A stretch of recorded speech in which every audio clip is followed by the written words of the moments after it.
안녕하세요. 결혼한 지 16년 만에 남편하고 이혼한 40대 여성입니다. 담담하게 한 글자씩 적어가고 있지만 사실 그간 마음이 무척이나 복잡했습니다.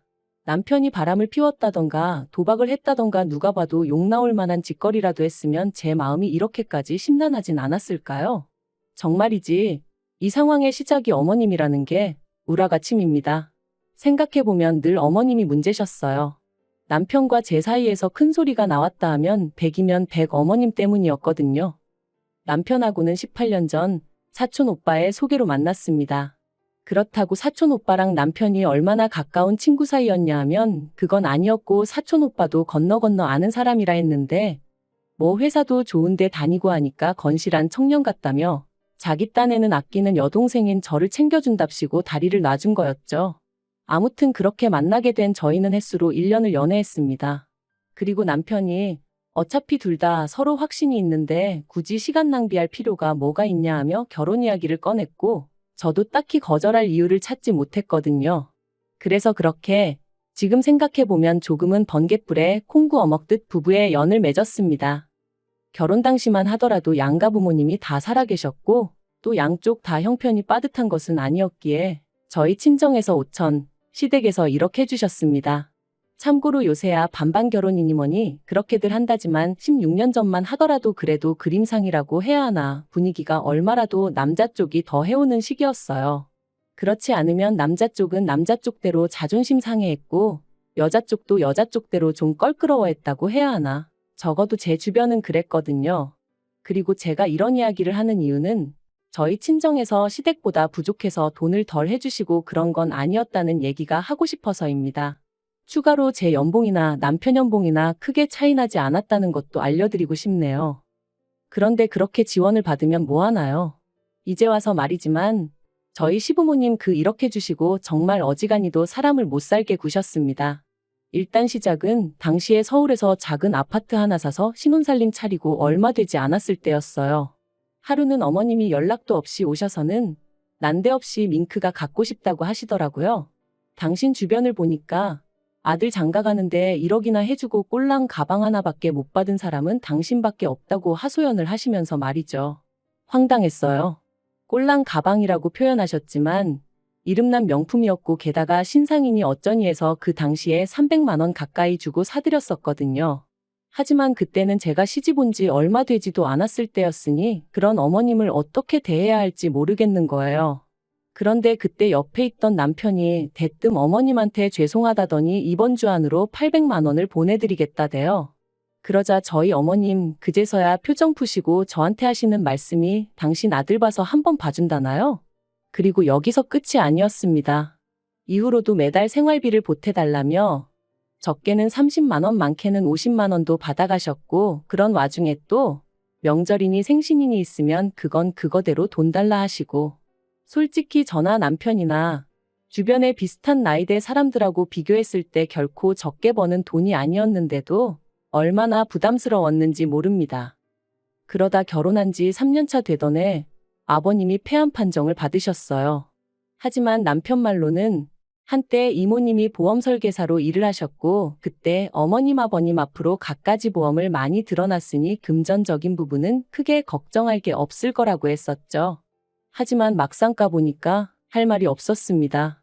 보험은 죄다 쓸데없고 엉뚱한 것만 가입되어 있어서 실제로 도움을 받을 수 있는 건 거의 없었거든요. 그러니 결국 그 병원비가 또 다 저희 주머니에서 나갔습니다. 심지어 나중에는 염치불구하고 저희 친정에서 1,000만 원까지 빌려가면서 아버님 병원비를 댔네요. 그리고 이 부분에 있어선 남편도 지금까지도 감사하게 생각하고 있기는 해요. 어머님은 살다 보면 그럴 수도 있는 거라며 별것도 아닌 걸로 제가 유세 부린다는 식으로 말씀하시지만요. 아무튼 제가 정말 계산기 들고 두들겨 보지는 않았지만 말이 좋아 1억 해주셨지 그 1억 진작에 다 받아가시고도 남았습니다.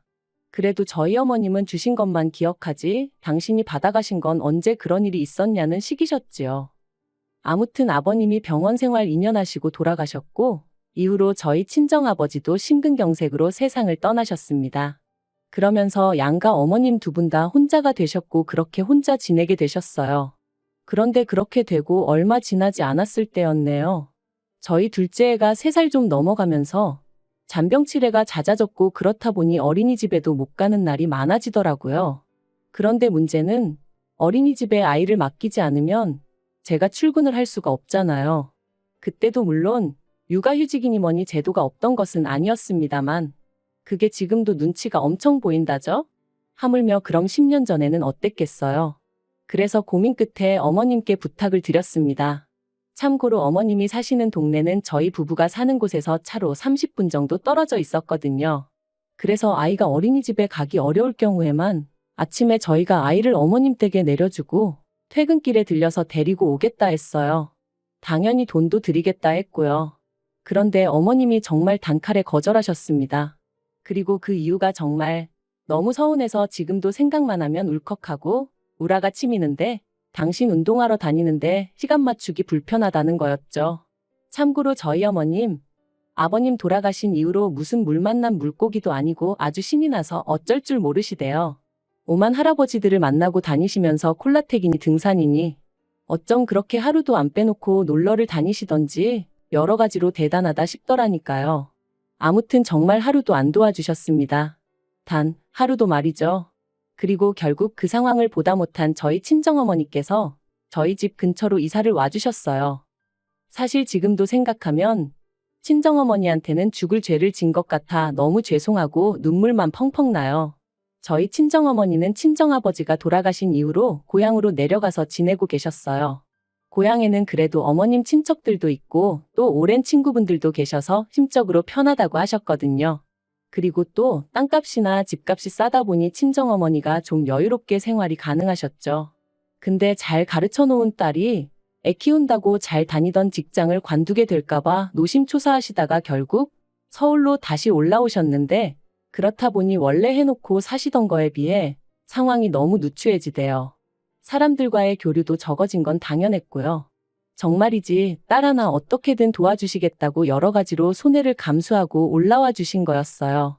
물론 저희 애 봐주시는 거에 대해서 돈은 드렸지만 솔직히 그거 100만 원 받아서 저희 친정어머니가 얼마나 부자가 되셨겠어요? 그리고 그나마 받은 돈도 다시 손주들 이거 사주고 저거 사주고 저희 반찬해준다고 쓰시고 친정어머니가 저희에게 베풀어 주신 걸 이야기하자면 한도 끝도 없을 거예요. 아무튼 그러다가 친정어머니가 3년 전에 뇌졸중으로 쓰러지셨습니다. 그나마 친정어머니 생신이라 다 같이 모인 자리에서 쓰러지셨으니 바로 응급실로 모셨고 그래서 위기는 어떻게 넘겼지만 저뿐만 아니라 다들 크게 충격을 받았죠. 특히나 저희 애들은 다 울고불고 난리가 났었어요. 외할머니 잘못되면 어떡하냐면서 첫째는 원래 한 달에 한 번이나 기숙사에서 집에 올까 말까 했었는데 일주일에 한 번씩 내려오질 않나? 거기서도 하루가 멀다 하고 저한테 전화하고 친정어머니한테 전화하고 연결 안 되면 저더러 가서 외할머니 잘 계시나 보고 오라고 하고 둘째도 뭐 매일같이 외할머니랑 우리 같이 살면 안 되냐고 저랑 남편을 졸라댔어요. 정말이지 저희 친정어머니라서 하는 말이 아니라 정말 저희 애들을 사랑과 정성을 다해 돌봐주시고 키워주셨거든요. 그래서 결국 남편과 상의 끝에 친정어머니를 저희 집에서 모시게 되었습니다. 마침 남편이 그 무렵 지방에 발령이 나면서 서로 불편할 일도 없겠다 싶기도 했고요. 남편은 어디 가면 꼭 마치 자기가 무슨 장모님을 모시고 산 사람 마냥 합가라고 표현을 하지만 저는 지금도 그 표현이 가당치도 않다고 생각합니다. 지방 발령을 받은 후 남편은 기숙사에 있는 첫째보다 더 낮은 빈도수로 집에 왔었고 그래서 친정어머니가 저희 집에 들어오시고 1년 만에 돌아가셨는데 그때까지 실제로 한 집에서 부딪힌 건 10번이 채 안 됐거든요. 그리고 저희 남편이 집에 오면 뭐 얼마나 살뜰히 저희 친정어머니를 챙겼냐 하면 그것도 아니었어요. 오히려 저희 친정어머니께서 사위 혼자 고생하다 왔다며 그 와중에도 상다리가 부러지게 한 상 차려주시고 그랬죠. 그리고 남편이 뭐 이혼하게 된 마당에 이런 표현도 웃기지만 그런 부분에 있어서는 지금도 감사하다고 말은 해요. 다만 저더러 한다는 소리가 자기 어머니한테도 저희 친정어머니처럼 애들하고 가까워질 기회를 줘야 할 거 아니냐는데 저는 충분히 드렸다고 생각하거든요. 그 모든 기회를 차버리신 건 어머님 본인이시고요. 이런 이야기가 나오게 된 건 얼마 전에 있었던 어머님의 폭탄 선언 때문입니다. 친정어머니가 돌아가신 지 1년도 안 되었는데 어머님이 이제 당신 차례라며 합가를 하자고 하셨거든요. 그리고 그 이유가 정말 어이가 없었습니다. 원래도 저희 어머님은 당뇨에 고혈압에 난리도 아니셨는데 매일같이 놀러 다니시며 술 드시고 고기 드시고 한마디로 하나도 관리를 안 하셨어요. 그랬더니 이제 언젠가부터 몸이 예전 같지 않다면서 앞으로는 며느리가 해주는 밥 먹고 며느리가 빨아주는 옷 입고 그렇게 지내셔야겠다는 거예요. 어쩜 그렇게 한마디 한마디 어이없는 소리만 골라 하시던지 저 정말 하마터면 코웃음을 다 칠 뻔했다니까요. 그래서 제가 그런 말씀 마시라고 저 어머님하고 같이 못 산다 했습니다. 옛날까지 거슬러 갈 필요도 없다고 저희 친정어머니 병원 검사 가는 날이라 그날만이라도 둘째에 좀 챙겨달라 부탁드렸을 때 어머님 뭐라고 하셨냐? 왜 니네 엄마는 자기 몸뚱아리 하나 관리를 못해서 여러 사람 피곤하게 하냐고 하지 않으셨냐? 제가 그런 소리까지 들었는데 이제 와서 어머님 수발을 들고 싶겠냐고 못한다 했죠. 그랬더니 어머님이 그때는 당신도 다 당신 할 일이 있었는데 제가 무턱대고 들이대니 기분이 나빠서 그런 소리가 나왔다며 그게 진심이었겠냐? 너는 사람 말을 걸러들을 줄도 모르냐? 그래서 그걸 어떻게 걸러듣냐고 받아쳤어요. 한마디 한마디가 비수가 돼서 여기 가슴 한복판에 탁탁 내리 꽂혔다고. 그러니까 저한테 밥 얻어먹고 사실 생각은 꿈에도 하지 마시라 했죠. 그랬더니 이제 남편이 난리가 났어요. 저더러 아무리 그래도 그렇지 어떻게 어머님한테 그런 소리를 할 수가 있느냐면서 자기 입장에선 장모님 모시고 살 때 군소리 안 했는데 저는 왜 이러냐고 너무한 거 아니냐대요. 그래서 당신이 우리 엄마한테 밥을 한번 차려드려봤냐? 우리 엄마 양말을 한번 빨아드려봤냐 했습니다. 한 집에만 있으면 모시고 사는 거냐고 말도 안 되는 소리 좀 하지 말라 그랬죠. 그리고는 막말로 우리 엄마는 진짜 환자였고 그래서 얼마나 오래 버티실지도 모르는 상황이었지만 어머님은 뭐 죽을 날 받아놓으셨냐 했습니다. 내년에 돌아가시는 거면 모를까? 막말로 10년이 될지 20년이 될지 모르는데 내가 미쳤다고 모시냐고 못한다 그랬죠. 그랬더니 남편이 저더러 미친 거 아니냐면서 아무튼 결국 서로 고성이 오갔고 주먹만 오가지 않았지 피 터지게 싸운 거나 마찬가지였어요. 그리고 아무리 이런 상황을 숨기려고 해도 결국 애들도 다 눈치를 챘더라고요. 그런데 애들이 대번에 저희 남편더러 하는 말이 자기들은 할머니랑은 같이 못 산답니다. 불편해서 못 지낸다고 그렇게 할머니가 걱정되면 아빠가 할머니 댁으로 가 그러는 거예요. 그러니까 이제 남편이 더 크게 화를 냈어요. 니들이 뭔데 나더러 내 집에서 나가라 마라 하느냐면서 키워줬더니 배은망덕하네 어쩌네. 할머니가 없었으면 니들이 이 세상에 존재를 했겠냐 어쨌겠냐 하면서 생색 낼 게 없어서 낳아준 걸로 생색을 내냐 한심하다 싶었죠. 그러니까 애들이 아빠랑은 말이 안 통한다면서 지들 방으로 쏙 들어가 버렸어요.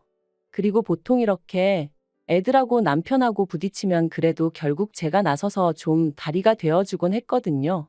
그런데 이번엔 그러기도 싫대요.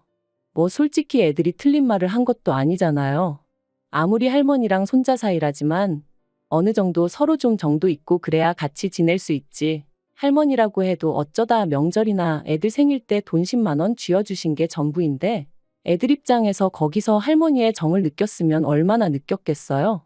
아무튼 그래서 이후로 애들이 남편을 본체만 체하던데 저도 그러던지 말던지 냅뒀습니다. 분명 올바른 가정교육은 아니었지만 남편이 너무 꼴보기가 싫으니까 제가 뭐라고 하기도 싫더라고요. 아무튼 그런 와중에 저희 어머님이 기어이 당신 짐을 싸들고 저희 집에 오셨습니다. 저희 친정어머니가 돌아가시기 전까지 쓰시던 작은 방에 당신 짐을 푸셨고요. 그리고는 그때부터 본격적으로 저를 잡기 시작하시대요. 집안이 왜 이렇게 우중충하냐?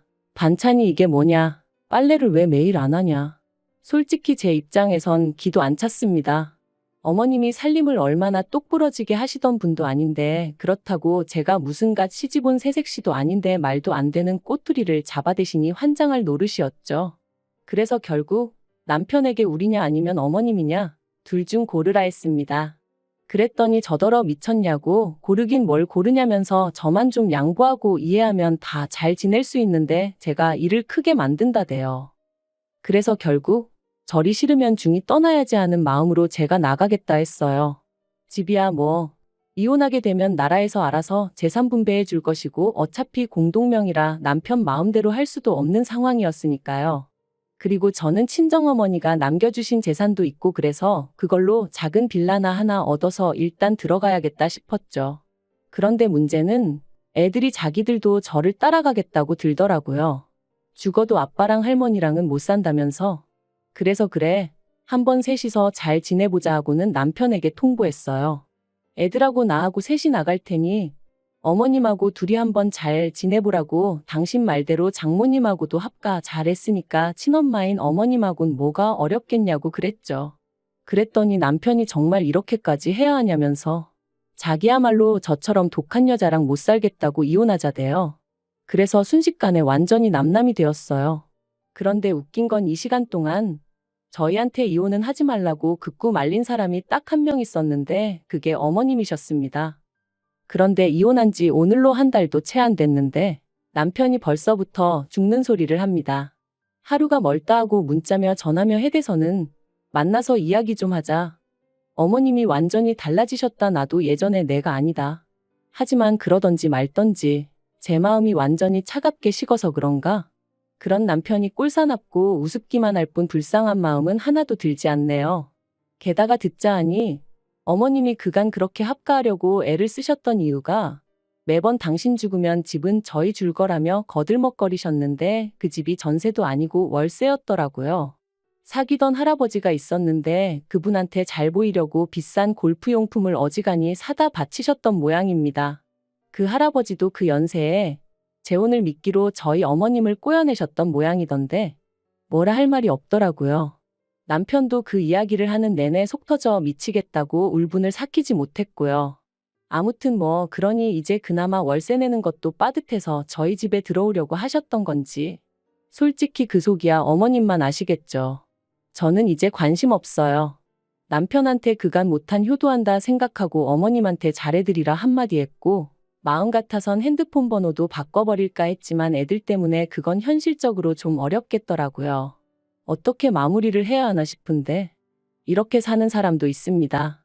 하늘에 계신 친정어머니가 이혼해서 졸지에 혼자 애 둘을 키워야 할 딸을 보면 마음이 얼마나 아프실까 싶지만 그래도 또 한편으론 그런 친정어머니가 절 지켜봐 주실 거라 생각하니 용기가 나는 것 같네요.